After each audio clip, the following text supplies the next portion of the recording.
Ile buia leo telea, e toia fio ma Jesus. Gaoli oli, o toa tase, e toia fio ma Jesus. E afirma, e toia fio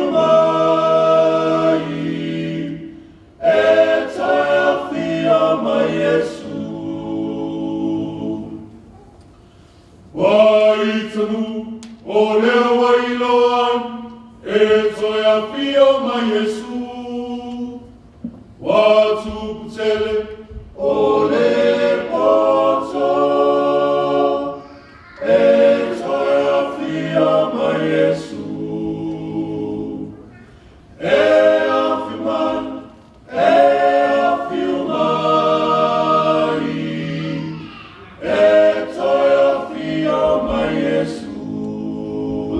tātou talo, lo mātou tamai o i le langi, e pa ia lava lo suafa wa e siri ese la o fio, o le atua mai le vavau e o lava i le whavavau, o le atua soi fua lava oe o le atua e o le langi ma le lalo langi mai mātou uma o le whanau o tangata, a mātou iai le geitai au le launga ina ma le fola ina o lo fina ngaro, o mātou ole tamai le mana lilo o lo ngāru pa ia. Ina ia mawhai na whātumuina o le nei sauninga i romo manu. Whātumuina ai o whina ngāro maroto le atua. Ina ia mawhai na mātou la ngona ina. Le tā ua o la o fionga ma lo whina ngāro mo i mātou uma. Mai lau au na vai, a veo se au pena i o wa ao. Ina ia mawhai na manino le fola ina. O laua fionga ma le toi whea walofa laua fio. E ale le nei sauninga o mātou whenga iai. Ina ia saunia whātasi mātou uma. Mo le whamoe mo i le langi le ola e whamawau. I le aso e te toi fio whaalua mai iai. Mātou te taro le ata mā whamore mole. Lo lou mai au whamanianga ma vea le nei sauninga. O se whamanianga iai mātou uma.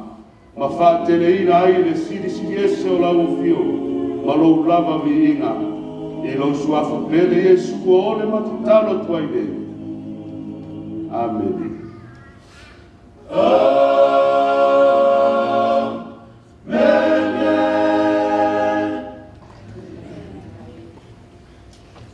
Au tātou whalongolongo le tāua o le fionga le atua i le reitai au.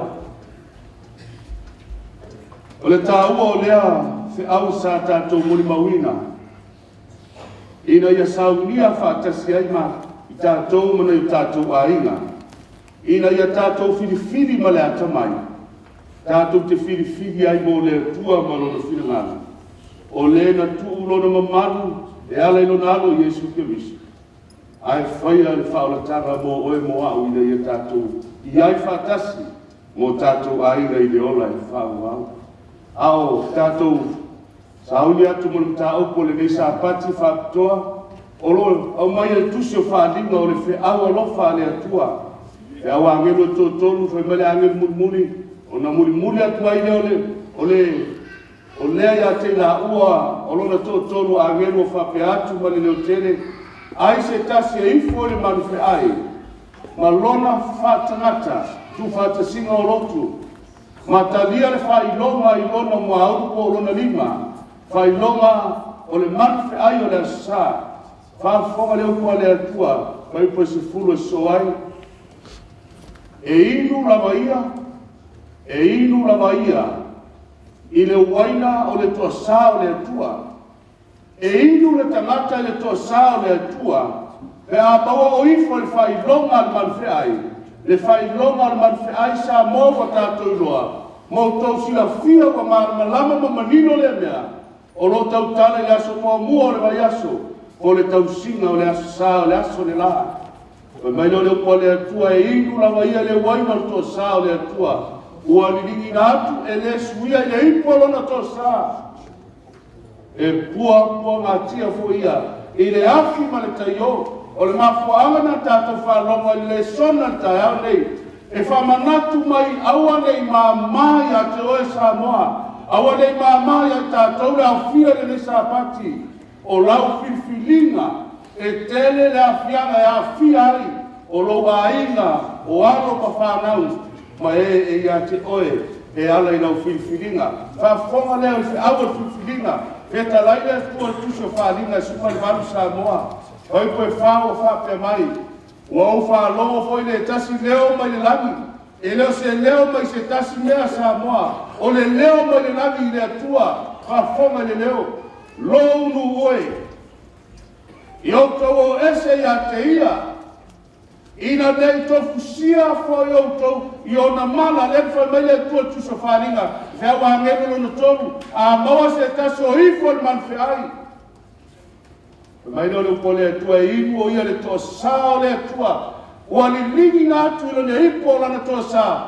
e le mawhai ona suia se tasi le ala le o le whiau sa mo le whiau toa o le whiau alofa le atua e te whiri ai mo lo waina whiri ai mo le manuia o awa ko whanau e le o manuia e ngata le tunga mau a le manuia whai mai o pole atua lonu oe iau tau o ese ia te ia nei malaia lo waina, nei inu whātasi oe ma le manwhi ai. I le toa sā o le atua o le alilingi na mai. Sā mor whi au alofa le atua. E mana o le atua awa nei tofusia oe ma lo waina. I mana o le toa sā o le atua. Aisea, ina ua maua le tangata. E usitai ma tā upu ma polo inga tangata. Whapeona tātou whalongo iai manwhi ai.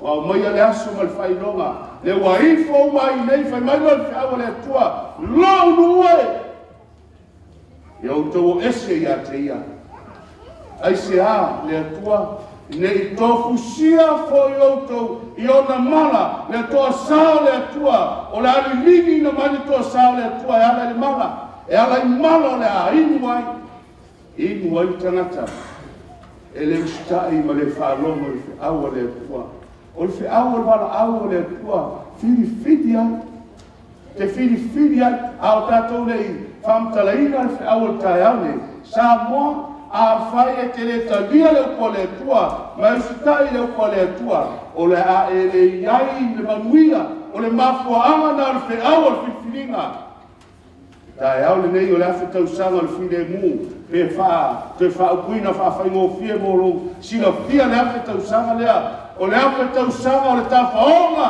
a le whanau o le atua leo la e mata iai o leo la e sila iai Samoa o leo e whafofonga iai mafuaanga na taiau na mai an whiau e saunia oe aua te whatalale aua te whatama aua na te manatu mamai lau whiwhiringa ai sea e lua i tū a leo le atua e te inu to sa o le atua ai a fai te usitai le upo le atua o le sila le mata mo fie o le fuafuanga le atua wa fuafua ai le atua mo lana whanau o e usitai le upo le atua matalia Yesu e ala e ave mo walini mau whaola e ala le whai mai Yesu mata e lusu mai wha Samoa ia e tala ina atu fo ile nei tala le lei o le maro ai se a tala ina ai ona iai le wha moe le fa mo saunia le atua e te malanga atua le tafaonga fa me tafaonga e afa tausanga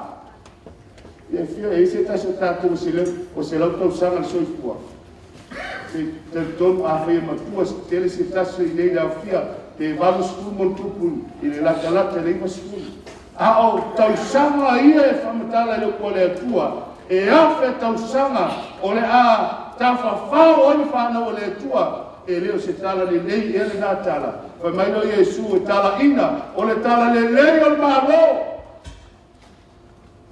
I le atu lau uma e whai ma mori mau. A e le iai le whai ngā malanga lea, o le tā whaonga lea. E le ona wa e le sinafia, e le ona o le atua, a e ona o oe malau whiwhiringa. Wha pēn tātou mori mau tai au nei.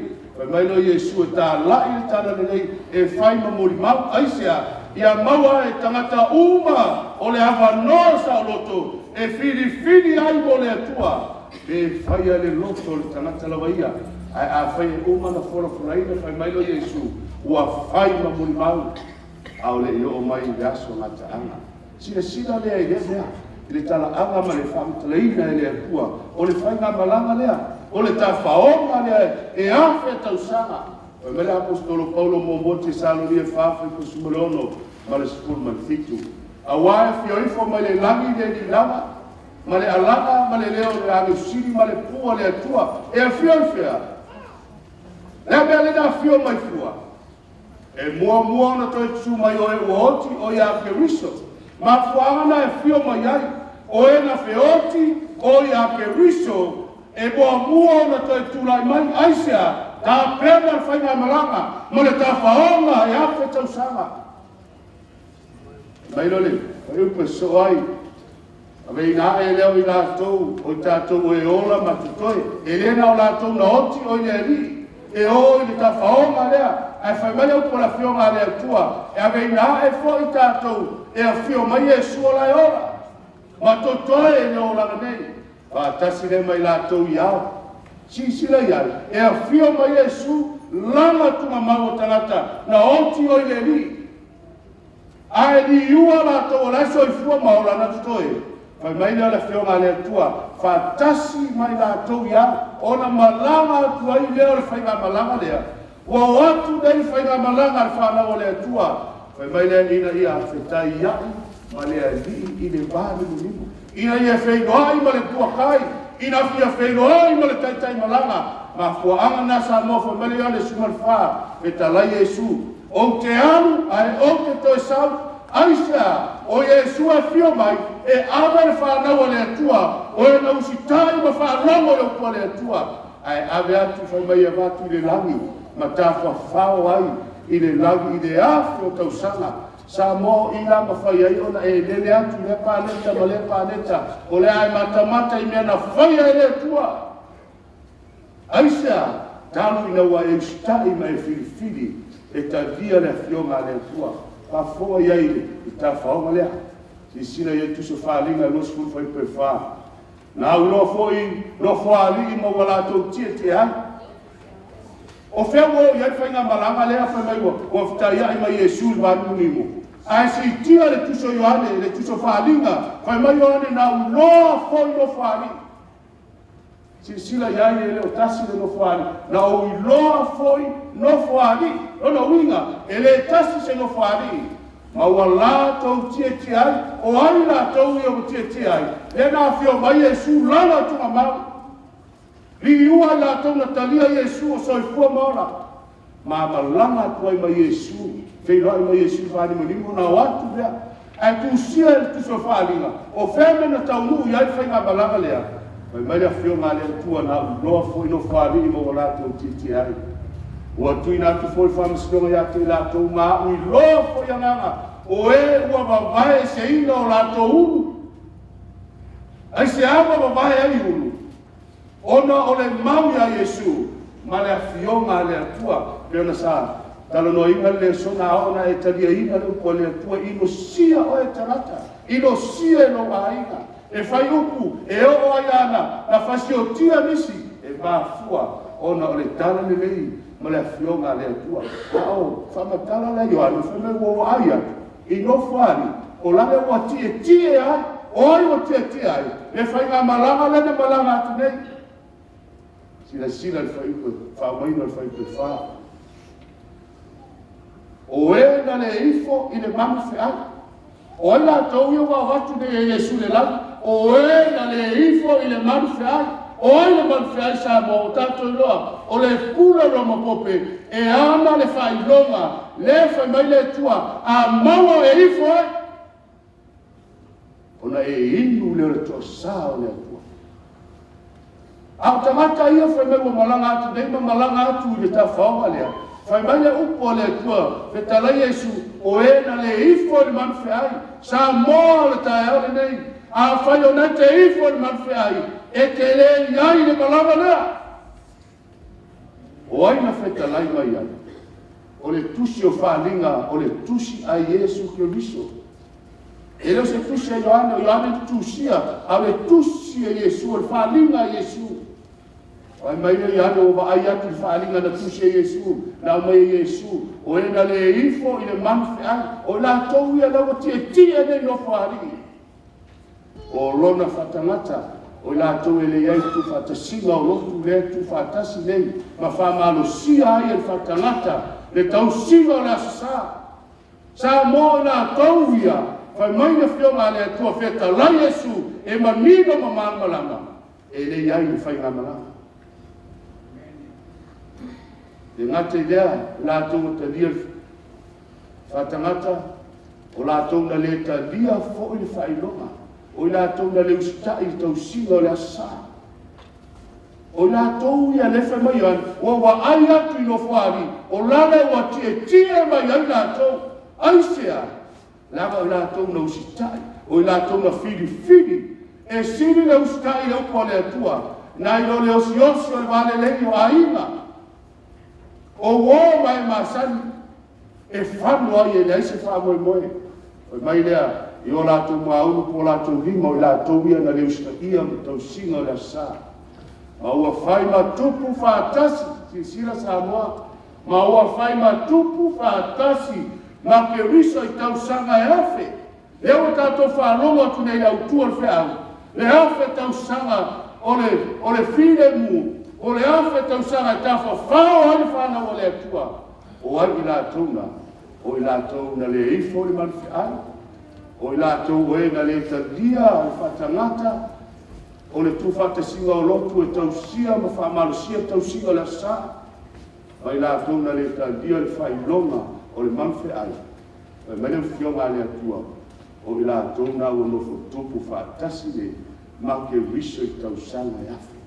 Ma fo angana le mei au tū sāboa, o le afe tau sanga, e tafa whao ai le whāna o le atua, pēra tafa whao ai, vai mai o ane o ai atu, o nofo tupu uma i la tō, whaatasi ma ke riso, ai e afe tau sanga, o le alato nofo tupu ai mo tafa whao ai le langi. Mai no wharinga rusu whai peono, a muria mona wapa ia le wa iai se tofi i le ua i toe tu. Sa moa mafu amana e whafonga i nisio o sauninga, ma nisio tātou tā upe la waina, o lo tofi sa moa o le ona e whamangau. Ai a whai e whamau o luma, lo roto e no le talia le ua le atua.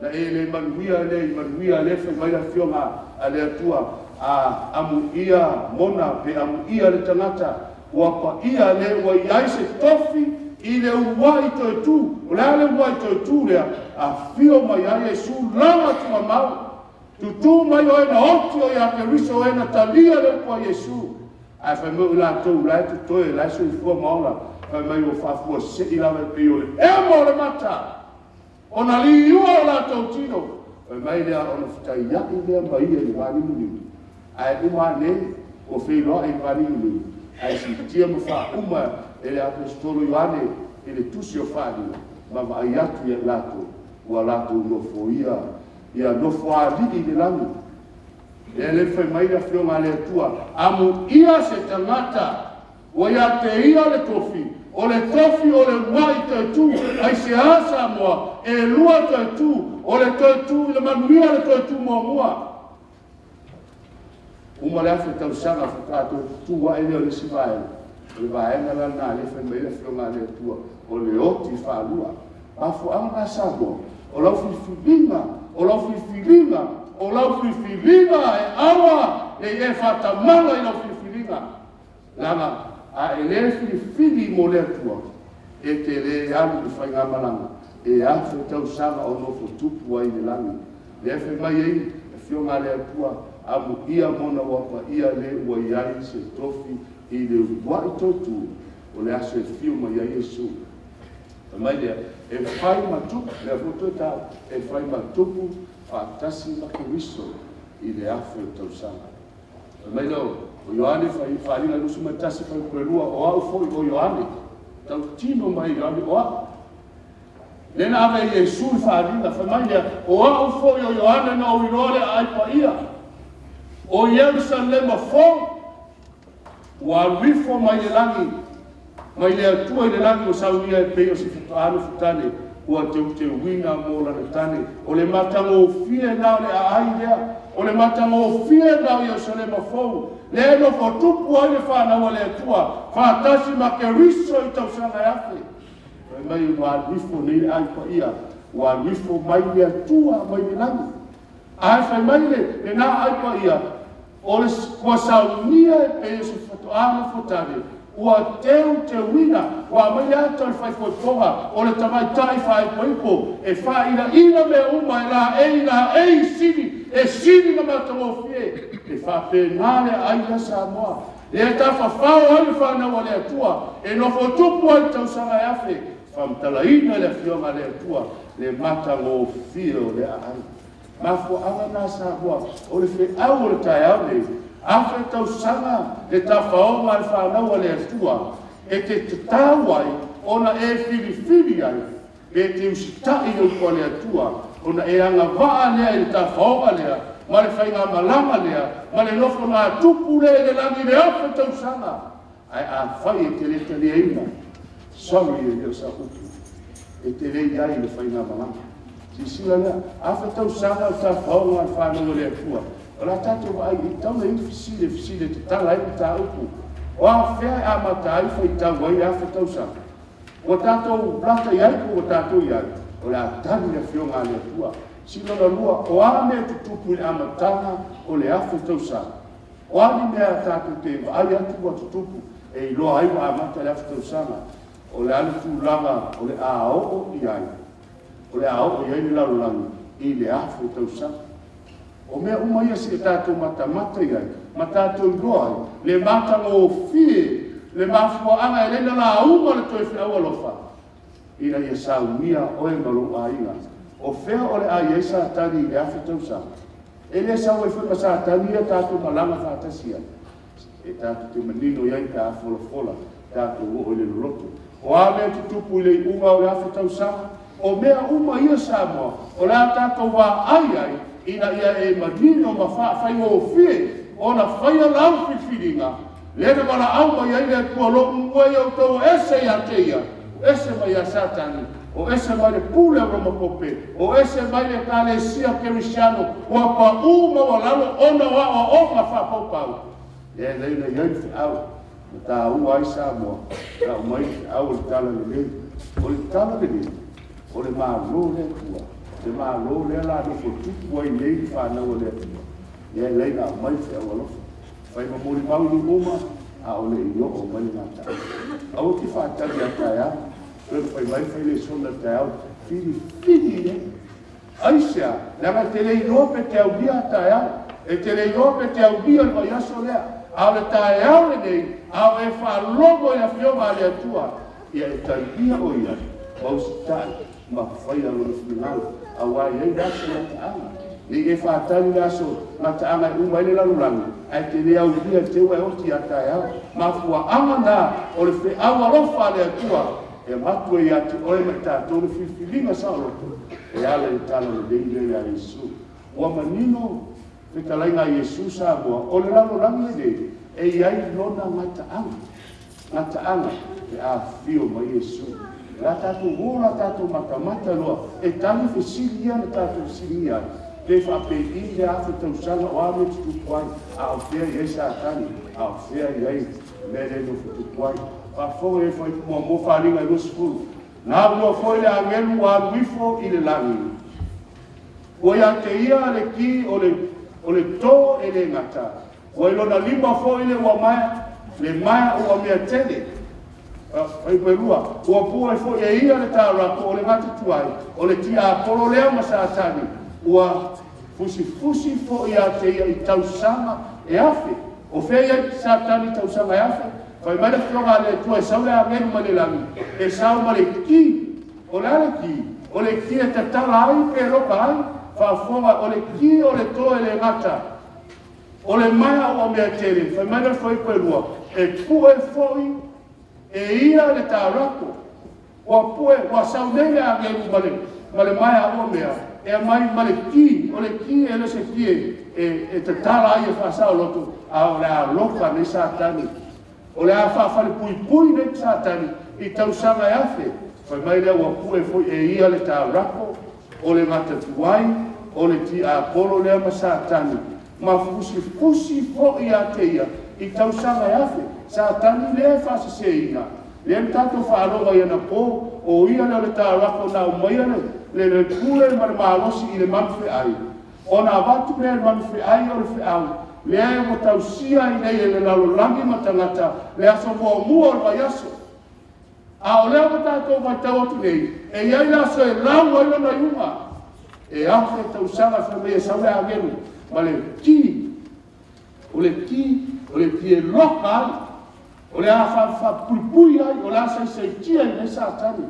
A wha wheta ato, sas, a whawhai puetonu, o ia lafo fo ia te ia I tō e le ngata. Ua lafo nei sātani, ua lafo I le tō e le ngata, ua pupuri fo ia te ia, ma tuina atu whamau whailoma I lona uru.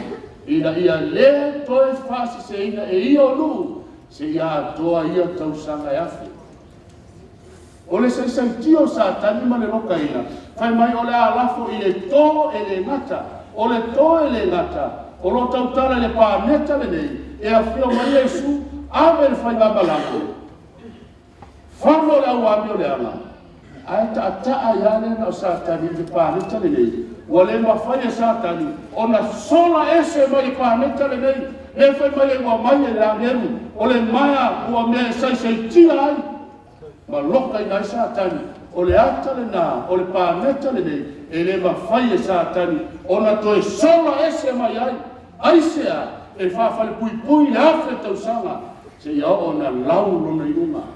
O mai ina ia le toi whasi se e ia o ruu, se ia atoa ia tausanga e afe.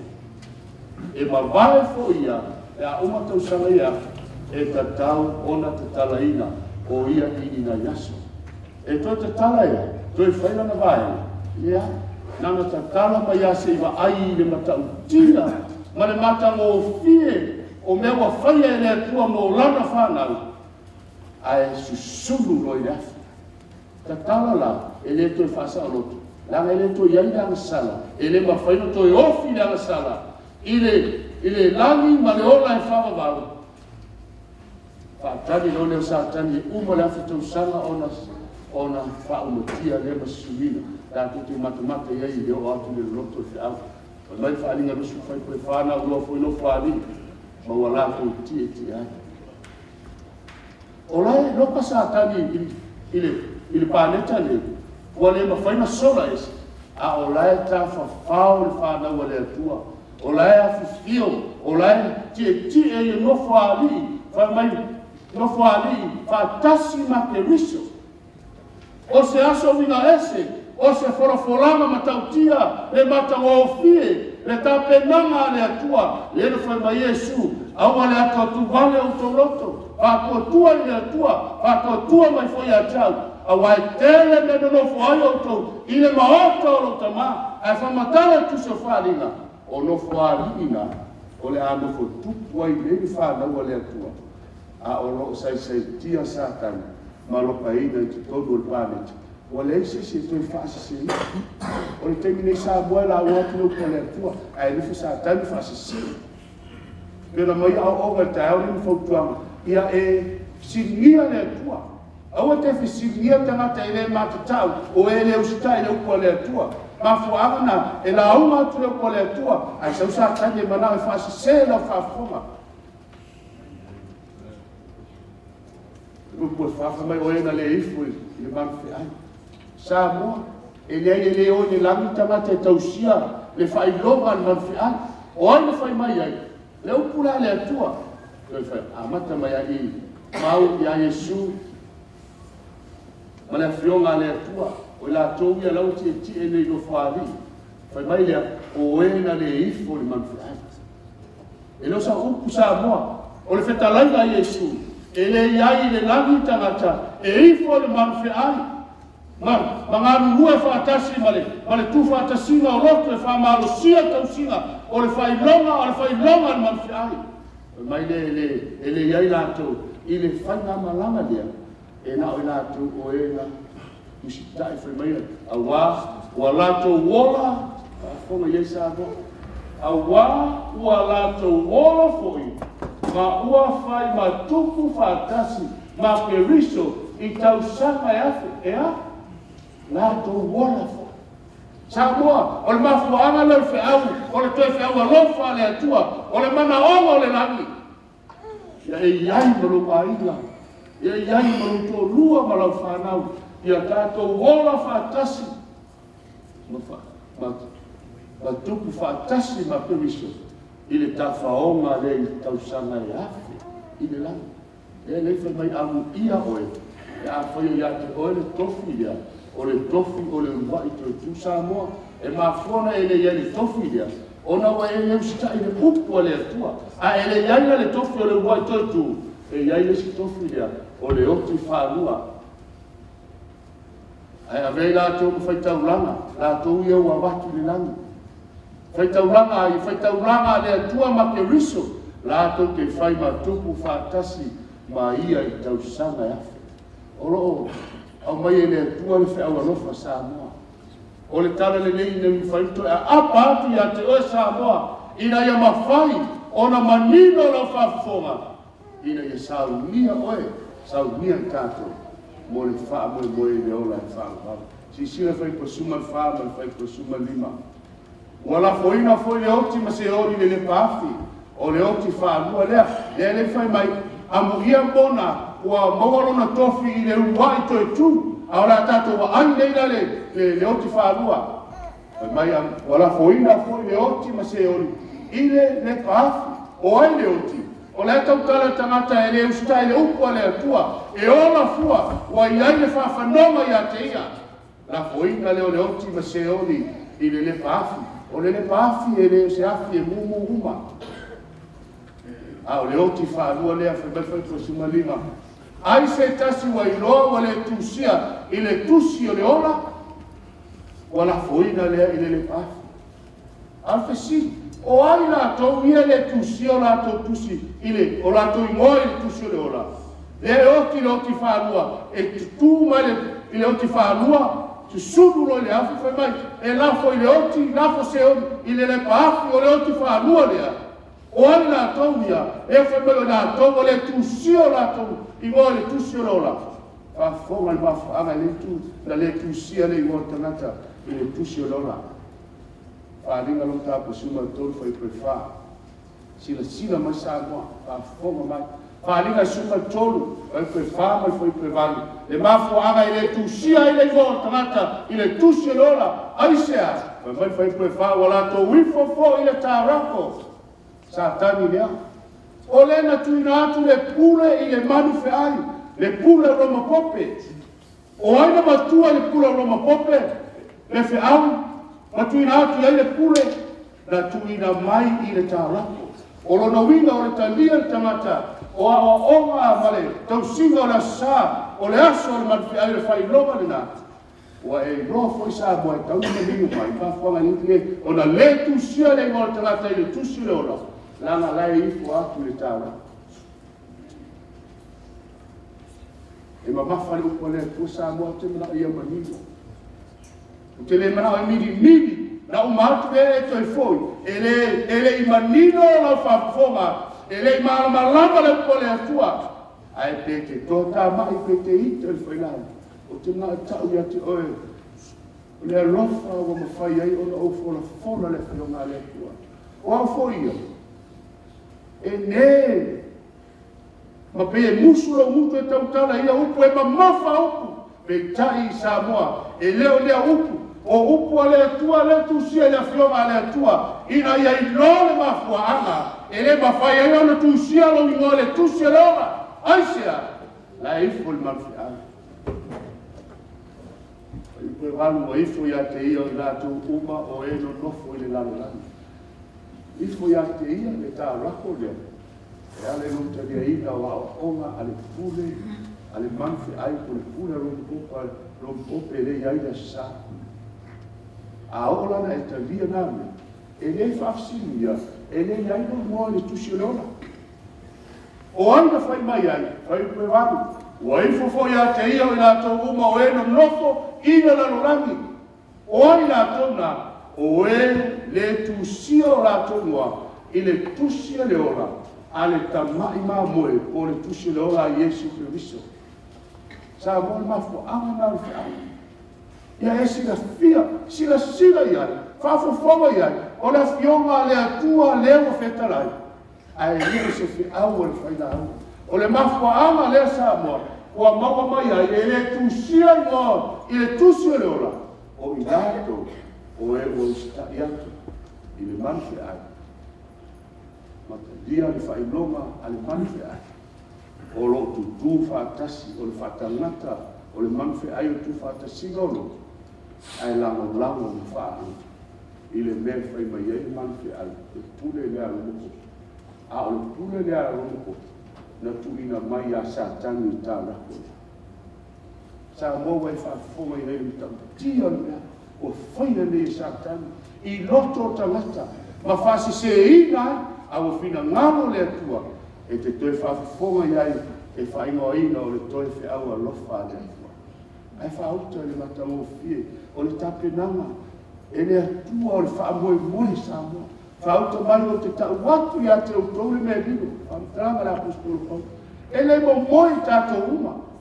Nono wina e le feoti tātou uma, a e li iua i tātou uma. O isi o lai, o feoti tunga mau, a lai soi fuais, e le feoti uma, e la soi fio mai a Yesu, o lai te soi fua, a lawa watu. Mai no la fionga le tua, e li iua i tātou uma, a fo se i lava le e mo le mata pe ai bia le tu whau. A wā e i bia lava, sa moa. O le a i bia, ai sea, lava e i bia le pu.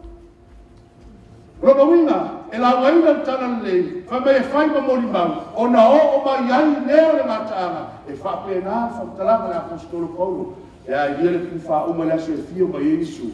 A wai ia lava, o lono wina, a wai a fio mai a Yesu, o nālea, e toi tutu mai a ie ua oti ma le ora pea, e li ua fo i tātou, o nālea, e le whamei Paulo o na si tia atu leo i rātou, e o tangata si sila nupo le tuatu si sei. E toi ola mai o tangata oti, sa moa, e toi ola mai tangata oti lai tua mau, e tusa ma le folanga le atua, o lātou tino oti e toi, tutu mai, ina ia, ina ala maia, ma ala langa fia. Pai le aso lesa, mo le aso e fio mai a Yesu. Le a mata ai, le fai ngā malanga lea. O se aso winga ese, a fai. Ua liwe fuefu se tasi, e pele o tāturu. A fai na oti o iake wisu.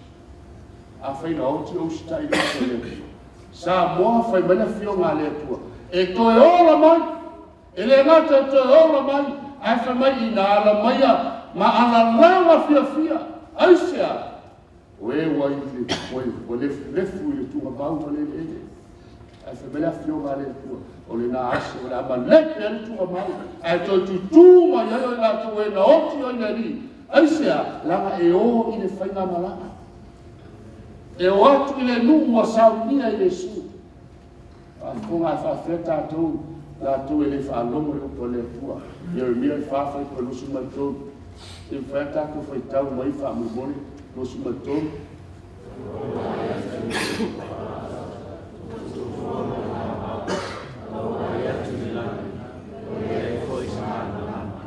Wa uma nei wa fio mai Yesu avela na fa na ule ole ile afu tau sanga ile lana.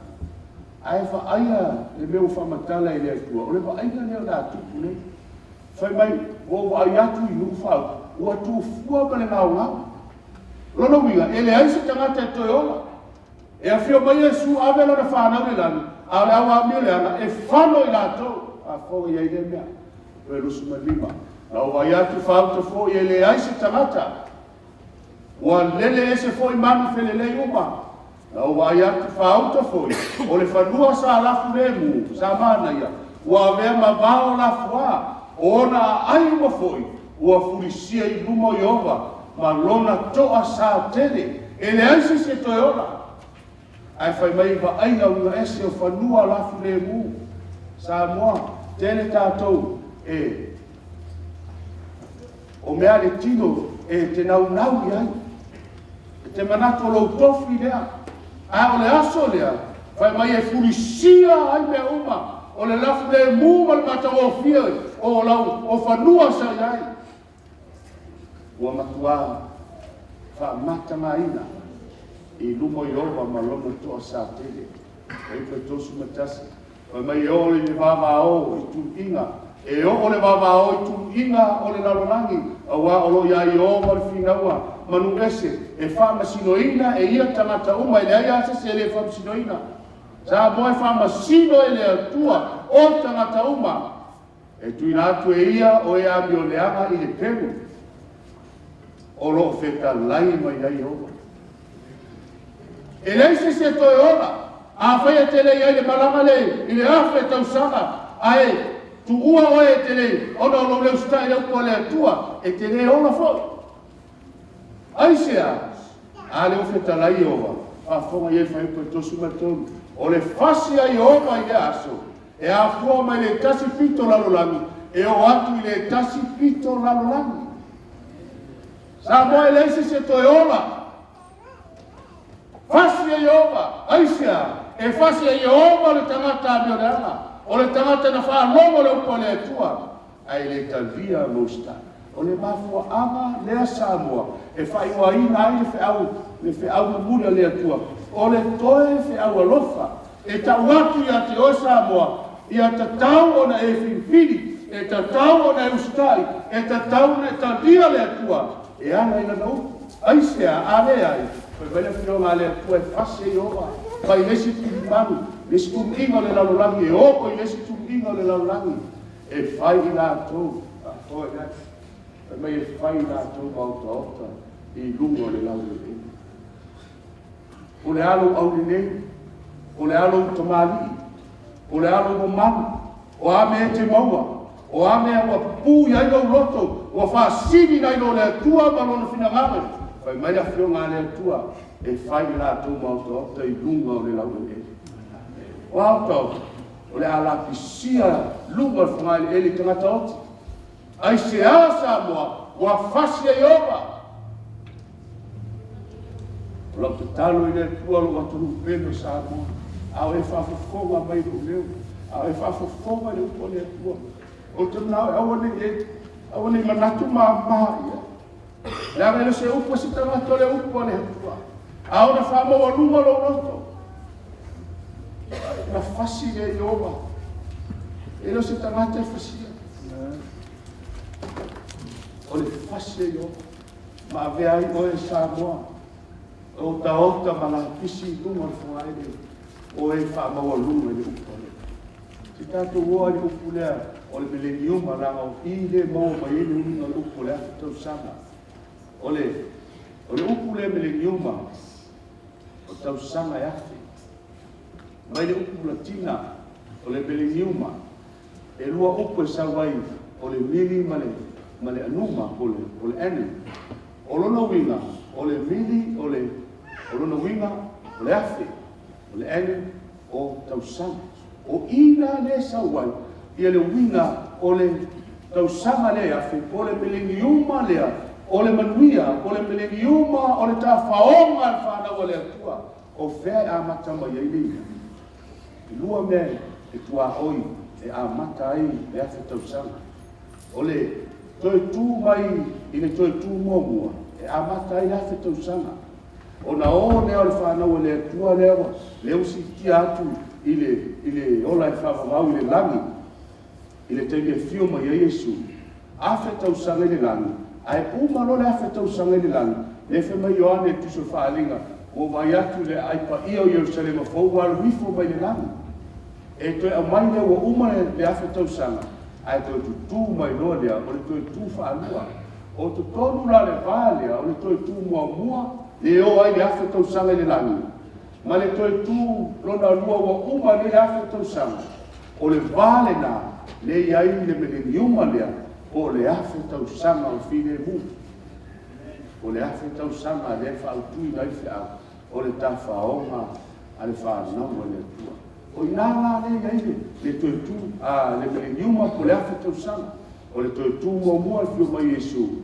Se ia o le toe tu muli toe tu mai ai o na mi le ana ia au uma foi na le afta sana o na e ia ia le afta sana le ta tu no an si sila ia toe tu ia ta o Yesu awa to te ofo ia de lima lo van mal moiva awa to te ofo le ne mea wa o mai aso e fa longo ai i lona leo i la tau fa longo ai lona leo i la tau fia lai tu ma mau no i o la so fio mo ia Yesu malato o mai ai to tu mai ai le o e na oti o ia Yesu o e pelo su moleiva o e na no le lei e to tu i le ola a o e na mi o le ama e to tu i le fa sala o le to tu lo na lua le na ai to tu mai loa la fo lo ia o to tu la na e lua sa mo a ele ma wale mo na i loa le wa e fai lo loa e tu ma se mo le afa tau sanga fa to tu mai wa e to tu mai to tu lo na lua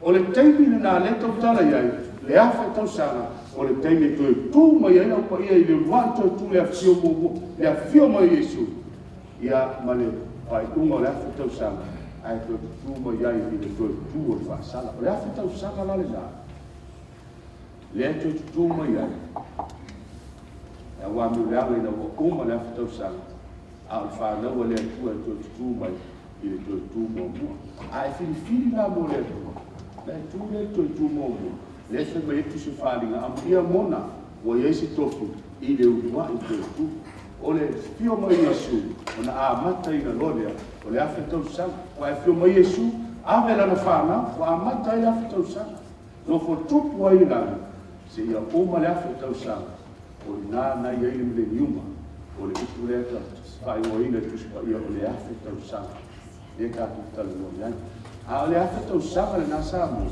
o la se tia sa tani mo le afeta usanga e afeta usanga e no fo tu poi fa no le tua a e afeta na ta usanga o la se tia pe loka ina sa tani i le toe le mata o le pa leta le e o siata a e loka ina le pa leta le sa tani ona le mafai le ama toe fasi se o wa le se ola i le lalo nami o a ola au pa ia i le lani ai fano le au ami le ama le ala na se tia sa tani wa le ma se tala no ia le ma se toe fia ia a le temi le sa mo ama na o sa tani fasi se o a e le matala e te le filia e te usta i upo le tua si sila la tatu pa vai yata le fa matala mai ai e vai na ia ole tasi van fa pa o ki mai no si ole aso le a su ina le va le tani e van fa ko suma fa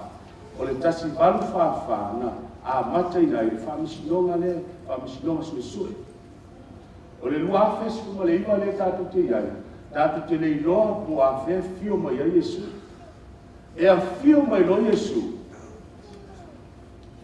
e a fio mai lo Yesu e mai lo leo o Tesalonia me suma teio o le aso le na tu mai ai e awa mi o tonu ai fano ai awa mi o le anga o inale a mata mai ai le afeta usanga e si sila e si fala talata mai ai a mata le afeta usanga i le teimi e fio mai ai Yesu tu mai ai ia le whanau le tua.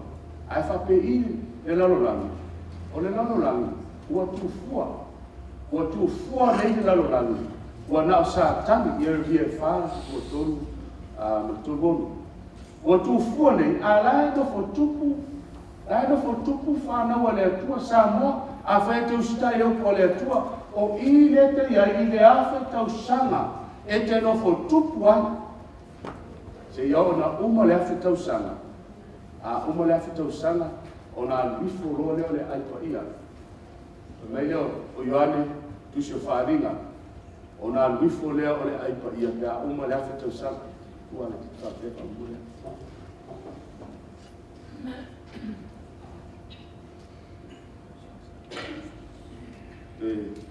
Lifo tia na. A lifo leo le aipa ia, pe a uma le afe tau sanga. A lifo le aipa ia, ai la wina loi uma o whamisinonga, e tonu vaenga o whamisinonga, vaenga mua la ea lutemi nei, o le whamisinonga sue. E sue ina ai, pena ustai au po le atua pe le ai. A le afe tau sanga le iai whanau a le atua. Lai whai whamesinonga. O i nā la e wa ai atu iai. O leo tine wa ai atu i lo tamā. O tine wa ai atu i lo tina. Aisea, o i nā leo la iai whamesinonga lona lua.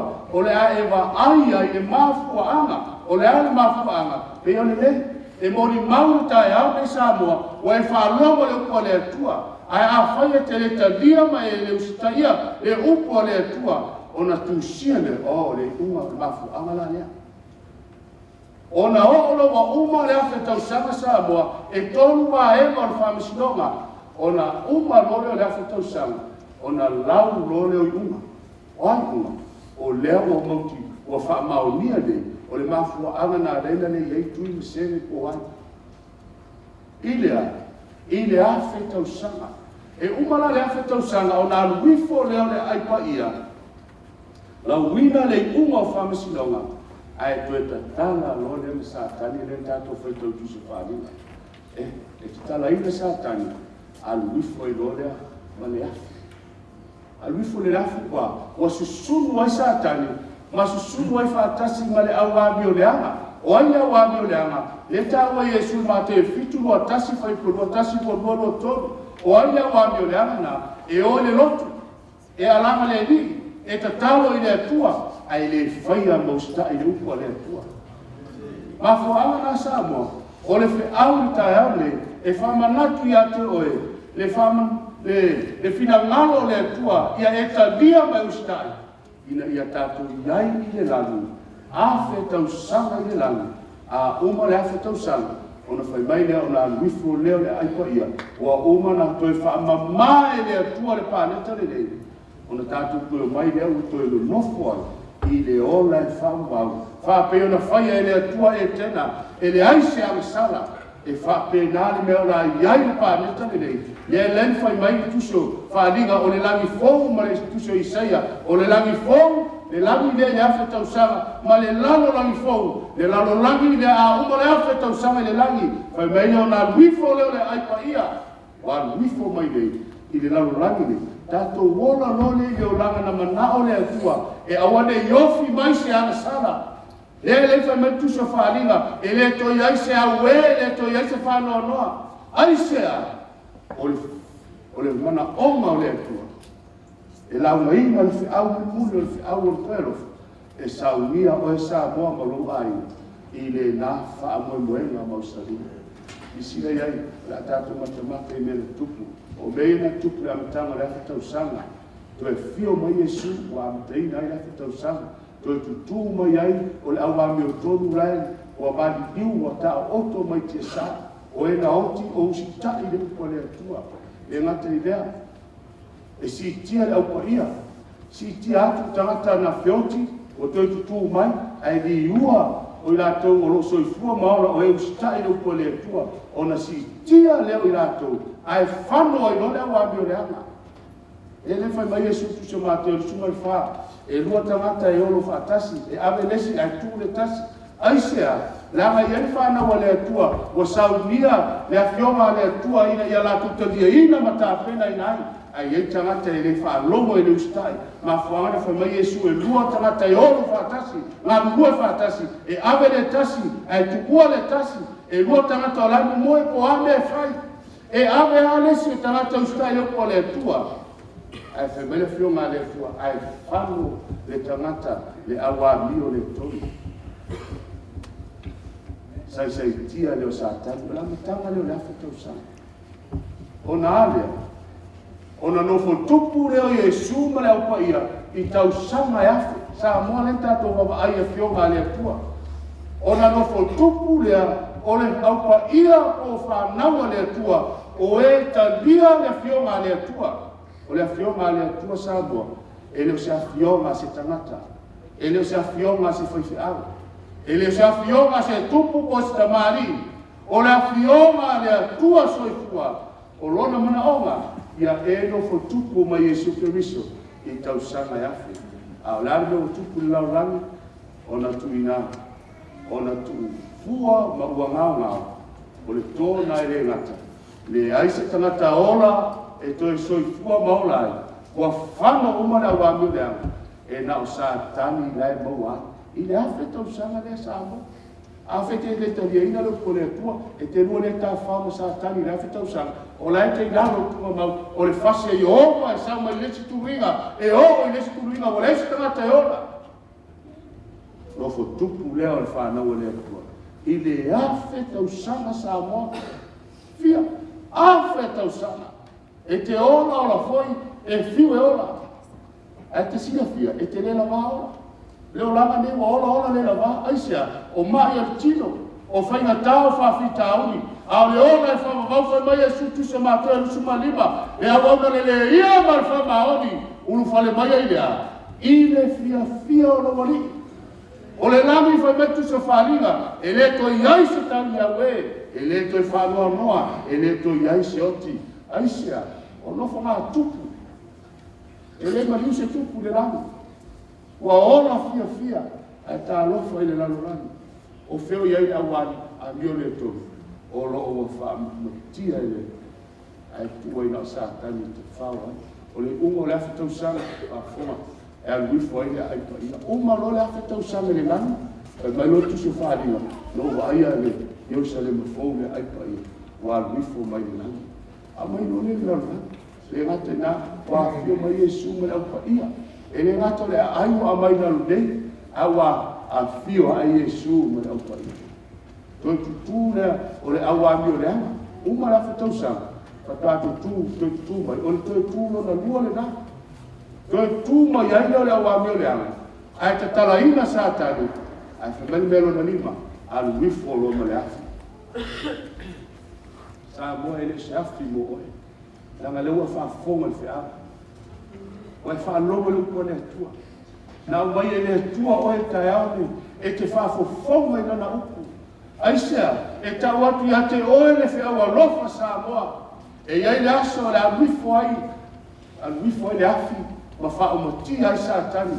Mana au, ma le au a mio le tonu. Sa moa aua nei whaingoina oe e le atua le tai aone o oe o le tasi o tangata a mio le tonu. O le ale a mio le tonu. Wai whaalongo le whionga le atua. O mea ia i le temi whaai o le awhi tau sanga. Maino Yesu tusu Ioane.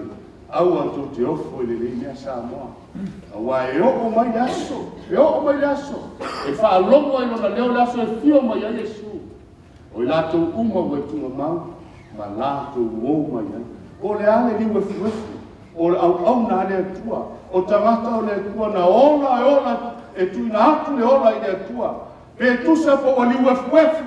I le tusi le whamtalanga le whionga le atua. Ai whai mai e toi tutu mai. O e nā mio le lei e toi tutu i le ola. A o e nā mio le ame sa moa e toi tutu i le whasala. Pe tala iatu Yesu i ante iau au nei o le toi tutu ma le ola. O le whatua tua mai ante au. E ui lava i na oti. A e ola lava ia. Sa moa a whai e te oti tae au. Au e talia le tua malana fionga le tae au nei. E mailo Yesu e ui ana oti. E ola la mai. Wālu mai whaamoe moe. Na oti au tandia le upo le atua. Na oti au stai le upo le atua. Na o mai le oti mai wala au. Au e whina atu lo na ola le atua. Whai alo whina. Tusi whaadinga whai mai. Wa mawai atu fo le langi peo se tusi wa tā ai. O mama motu ma foi wa ave seina i mea sa iai. O tupu foi o le lalolangi maari sigi. Ma e wa tamau a inga, ma taitai au e taito ake. Ma e wa malolosi ma polonga uma. A toa ma tama ale ele uma. E whanau a tangata. Wa lato la lafi. I ana ma papa. Ma maunga. Le aso le sa moa. O le a iloa i le whatau pa au mea leo nanga na whanau mua. O le aso le tau tia o le atua. O le e toi mafo whau ai. I le upo le atua na whai ma mori mau i a te oe. Na e whafo whonga i ai. Ai a whai e whamaua luma lo roto sa moa. Ta alofo e le unga o le atangata. O le unga o le atangata. O mai wala tu ala langa atu. Wala lafi i maunga ma papa ma whape atu.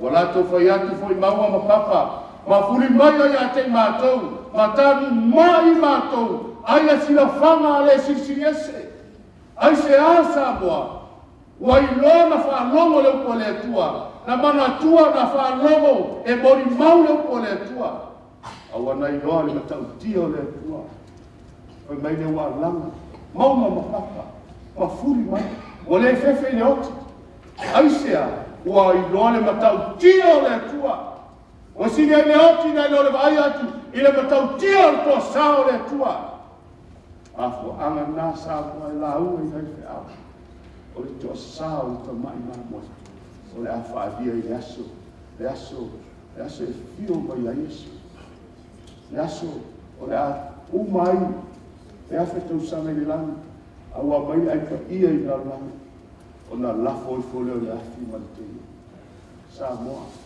le ala le la mai na i au i le sa u ni o a wa o mai le aso te lo rona to sa o ai foi se na te mawhaia o na tua. O ISIS, e le mawhai sa mo. E le mawhai se tangata ola o na tua. A whai e o mele toa sa o le tu whapea, le oe mana tu whapea, o lau e lalo tuna mau. Le ai o le toi tu whaalua mai, o le a e matua e mua i le afi. O le te mana tu whapea, e le toa sa e le fio no Yesu mo, o le te tunga mau. Le ai e te whaatu mai a o e toi tu, o le toe tū lona lua, o na lafo i furo leo le afi, ma le te i o e se sumi a. O mea i e tutuku a mai a i afi tau sa. O mea nana tātou mui mau. A fe mena fio ngā lea tua, e toi te tala ina sātani. Te tala sātani ni whaatui.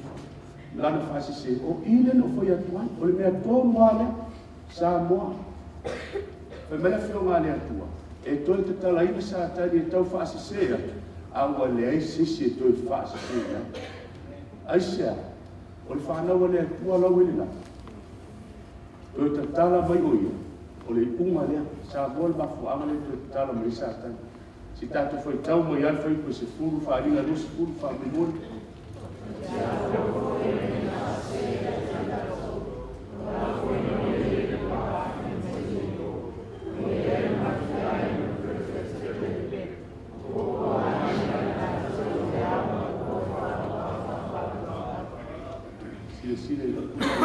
e popo ngā tia, e popo ngā ina ai la tau le ao ma le pō, e whaavavau lava. O lona winga Samoa, a ola le whanau a le atua, tangata o le atua na ustai le upo a le atua, a o lai foi e ola le afi e whaavavau lava. E ala le Samoa, au alofa, e ti ngāla whaafonga, e ti ngāla whaalonga le upo a le atua, a Samoa ma whaanga le na aua nai, whamala fionga le atua, a whaia te le ustai le upo a le atua, o le ipunga lea e ipu le tangata. Tangata na ustai le manwhi ai. Tangata na whalawalawalo na ola le whaiwhi au. Awa le whalawalawalo na ola le upo le atua.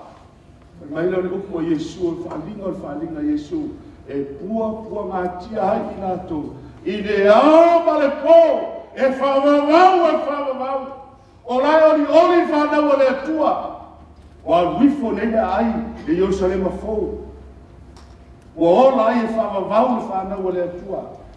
Ai tā lofa ia i rātou oe ma le ustai lupo le atua.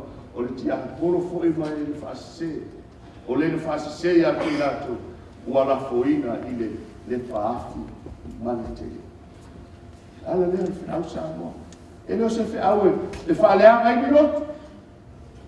Ele se ia te au eleso se me mai maua I fualo tani e whaleanga I lotu sa mo le tau tino le whiau o le tau tino le kumoni le atua o le whiwhilinga I atu oe awa mamā o mare whailau me sama na tau mare le whiwhi le whiau le whale o la whaina foi le oti ma se ori le pāti o le oti whaalua lea le oti lea e whaavavau lava Ai le fai pasuma lima ai se tasi wai loa ua le tusia lona ua la foina lea I le pāwhi o te toi whanganatu Samoa o le pāwhi aga I le tusia I longo le tusia lona ua e ustai le manwhi ai o le na umai le pule ma mai a onga, ma mai le mana onga o le mana onga o Satani.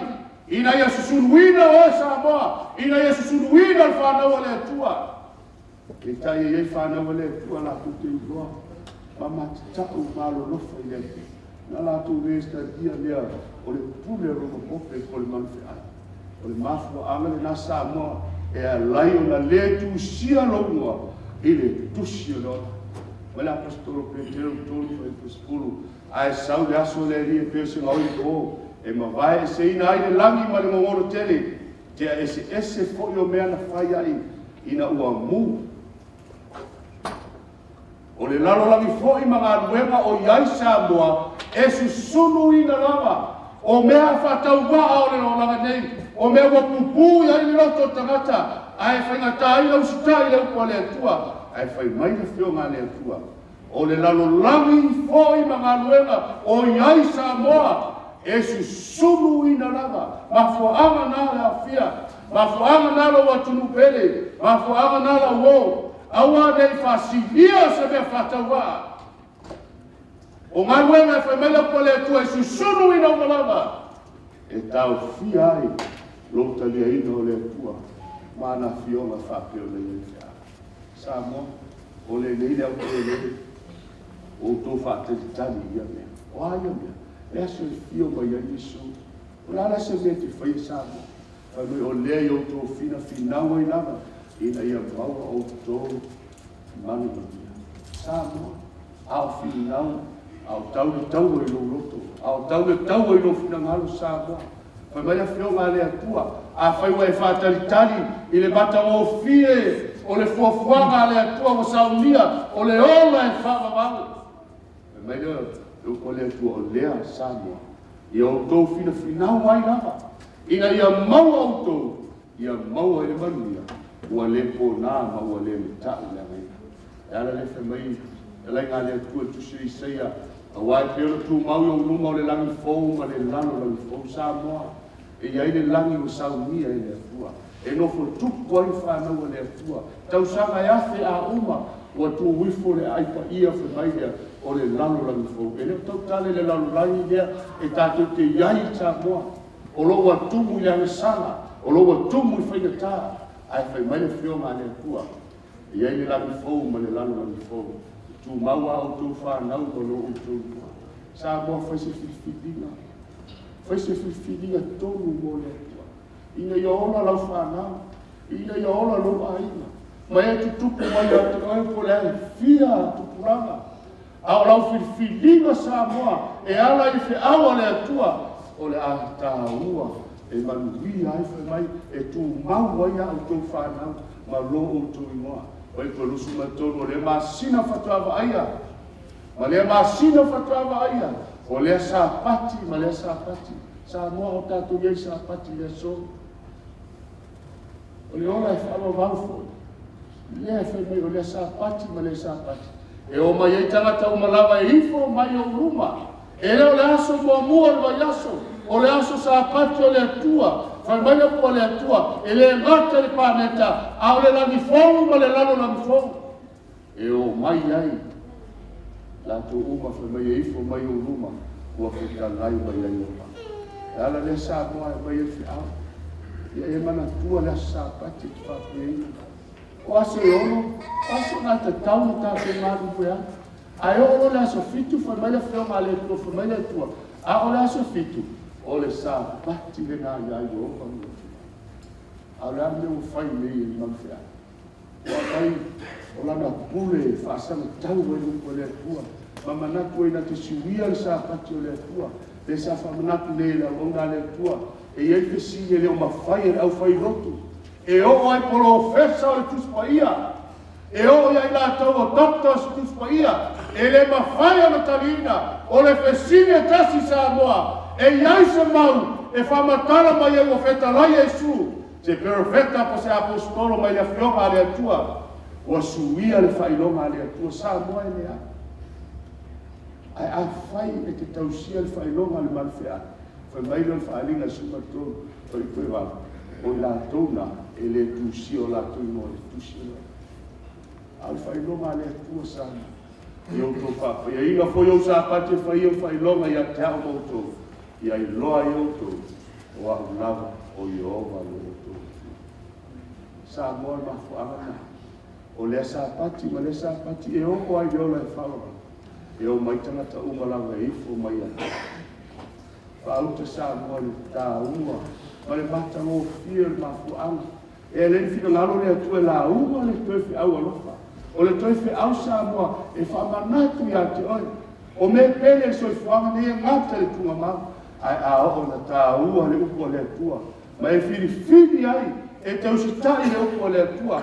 Sila I le tupu le rangi ma le ola e whaavavau. E so loia se foi le atua loi matau mo I o lātou mata. Luinga e le toi e si tangi au e. E le ai foi se toi oti. Luinga e te le toi ai atu e sili na pele lo loto. Ua mani liu ma ua feoti sa moa. E le toi tupu le mea. O se whanau noa ko se au e. E le ai foi se toi kua ngā. Awa mawai atu le momu. Wa me momu. Le te soi fuai le. Au le ava noa le sa moa. E saunia I oe. Mo le wha mo I moema lea. E le to iaisi oti e le to iaisi whanau noa. A o na e tangia Yesu sa moa. O na mauti loa lea o iai lo whanau. O le mana onga le langi sa moa lo watu lupere. Ina ia laua ina o le tue tala ni lei mumuri.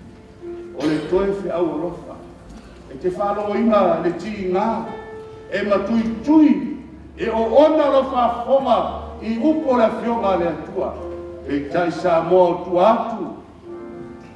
O le ata o le pelu e tau whai ma ai o nei tu. E la vea ai lau whafonga. E la vea e whai la uma. O le mana onga o le lami sa moa. O le tala le lei. O le upo le rofa. E whai moa ina o toi whiawa rofa le atua sa moa. E sau lia I tātou. O lo tau le taua sa moa. E le vāo Yesu ma sātana. O whea te whia au. O whea te tua. A tātou whanongo tai ara le sona. O a mai whia au le sāpati. E watunu pele sā moa. E whamanatu ia te oe a o tau le taua nā I lo whina ngaro mo tātou roto. O le whesini whane nā. O lau whiwhiringa. O ai e te whiwhiri ai sā. A whai te whiwhiri o Yesu. Whai mai Yesu, Isio mātai se te leono nusu mai whā. Ai se tase whia muri mai a te a.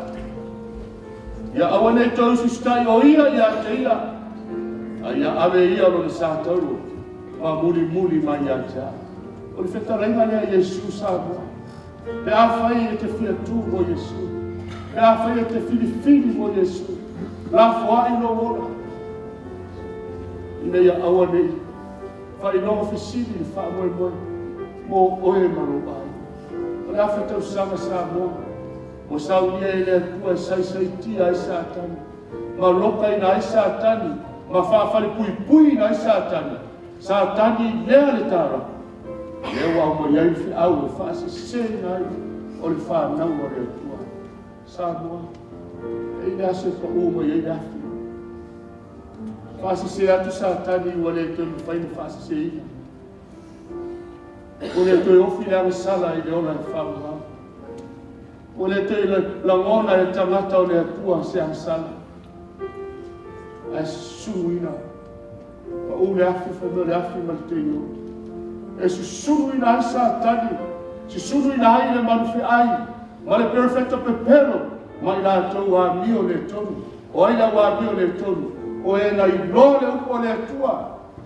Ai wha maua lunga lona loto. Whai mai ne pifo mai le langi afu. Masu sunuina. Au le aso e langa ai le tangata. Na wha maua lunga le upo le atua. Maua mapapa.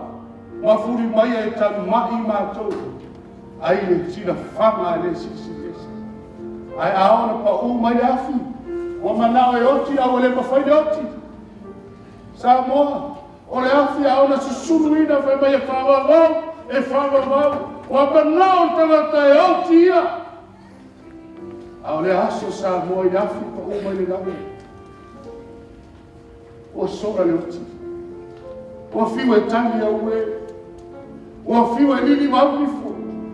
Samoa, e leo lo tofi lea, ua mafu aina mai e le tua, o le toi fe awa lofa. Ina ia awa le e iai ma lau whanau. Ono le whaamaua runga o tātou roto e lupa le. Samoa, ua lata le aso e fio mai a Yesu. Ua lata le aso. La ma ai ai whai longa le atari o tanata ua fio mai. Ua fio mai Yesu e. Whai mewe nā tō i tunga mau. E toi tu tū mai ia. O e na oti o i nere. Ao mai le wara au le kua Samoa. A whea o e malama malima le oti.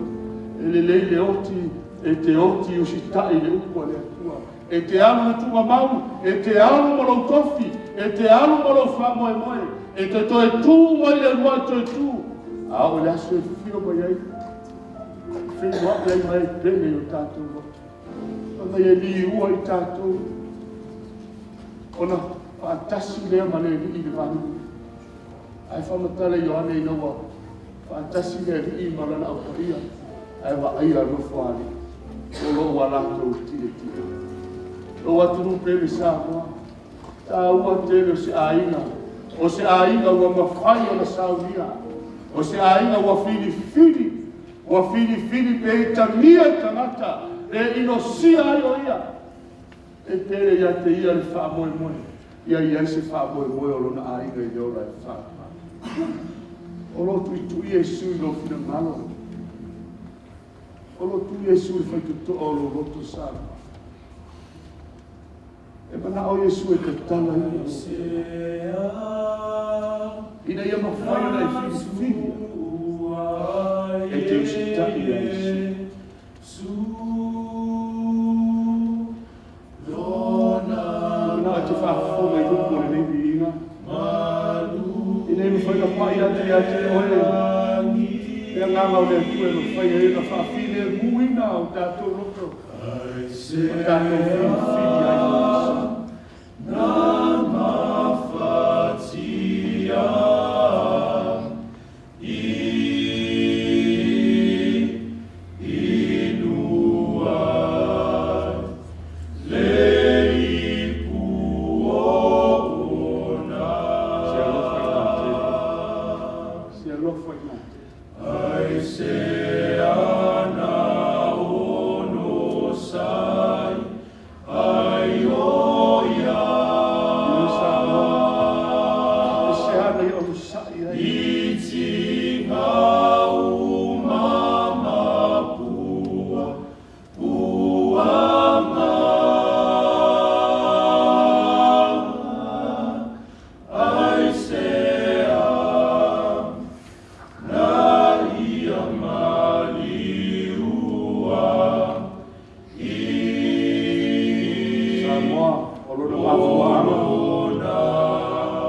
Ia se tasi fia tu mo Yesu.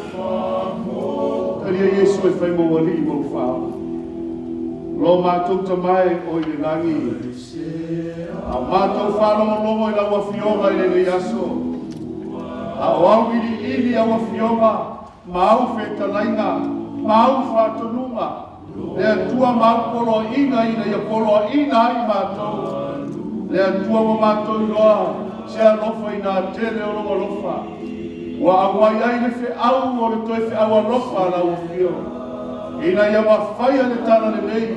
O na toi a apa mai ai mātou mo se mātou atunu o Samoa. Ina ia mawhaia na furi tua i le amasara. Ai mātou wa ai atu i la wafio. Ma whaatali tali atu ma le fia fia. I le wha moe moenga mausani le ola e wha mau. Ua e saunia mo i mātou wa. Mātou tutalo le atua whai e se tasi. Ua mawhatia ona o awafionga le atua. Ona mātou tutalo ia manino lana maai la wafio. O awafionga mautulenga maufetalaina. Ua tu sao mo i mātou. Ina iari le agasala. Ina ia tautino le mea lino ma le mea leanga sa tani o whaia. Ia i mātou e whano ai. Ia mea se fe au i saunia i mātou. O mātou mai me le whamoe moe o ua nei tāpe rei. Aro le tama ia vi ia la moe. Ia vi ia la wafio, whawhetai la wafio. Whawhetai le mana lo nganga paia wa mawhai ai. O lo mātou wharongo lo mai. Whamanuia le awhia, mai se se mātou atu. Ai a tere, ai se vi inga i la wafio. O lo Yesu. Amen. O Lord, Alofa mo oe.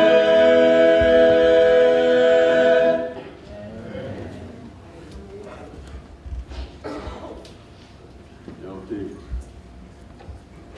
o le atu wha māloma wha pētene lava, e lava pāne mani.